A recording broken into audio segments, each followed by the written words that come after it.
ప్రజాభిప్రాయ సేకరణలో మతలబు.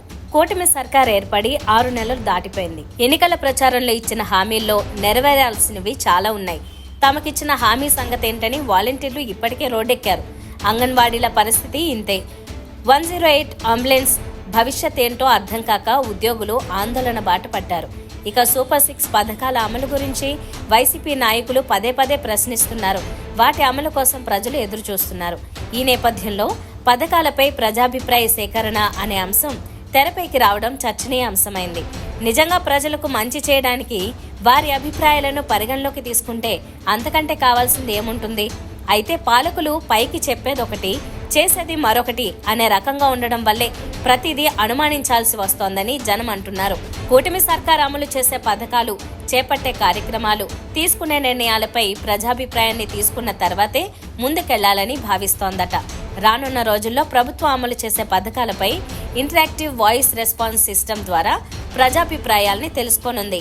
అయితే లబ్ధిదారులకు మాత్రమే నేరుగా ఫోన్ చేసి పథకాలు అమలవుతున్న తీరు, ఇతర అంశాలపై వాస్తవాలను తెలుసుకోవడానికి ప్రభుత్వం ప్రయత్నిస్తుందని చెబుతున్నారు. మహారాష్ట్ర కొత్త ముఖ్యమంత్రిగా దేవేంద్ర ఫడ్నవీస్. గత కొన్ని రోజులుగా ఆసక్తి రేపిన మహారాష్ట్ర కొత్త సీఎం పేరు దాదాపు ఖరారైంది. ఇంకా ప్రకటన వెలువడినప్పటికీ ఆయా వర్గాల నుంచి వచ్చిన సమాచారం ప్రకారం దేవేంద్ర ఫడ్నవీస్ పేరుపై ఏకాభిప్రాయం కుదిరింది. తుఫాన్ ఎఫెక్ట్ 11,000 ఎకరాల్లో పంట నష్టం. ఫెంగల్ తుఫాన్ ప్రభావంతో కురిసిన వర్షాలు అన్నదాతలకు కన్నీళ్లు మిగిల్చాయి.